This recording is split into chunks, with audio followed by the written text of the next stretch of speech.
বিশ্বনবী একবার রাত্রিবেলা সাহাবাদেরকে বললেন, তোমাদের মধ্যে কে আছো রাতের বেলা 1000 কোরআনের আয়াত করে বিছানায় ঘুমোতে যাবা? হাত তোলো। কেউ হাত তোলে না। অমি 1000 আয়াত কি বাড়ির কাছের কথা? কথা বলেন।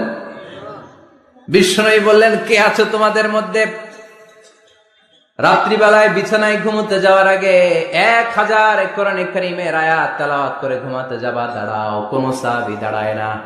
বিশ্বনবী ডানে তাকায়, বায়ে তাকায়, সামনে তাকায়, কেউ হাত তোলে না। বিশ্বনবী বললেন, ও সাহাবারা, এবার বলো তোমাদের মধ্যে কে কে আছো সূরাতুত তাকাসুর পরে রাত্রে বিছানায় ঘুমোতে যেতে পারবা? এবার সব হাত উঠে গেছে। সুবহানাল্লাহ পড়েন।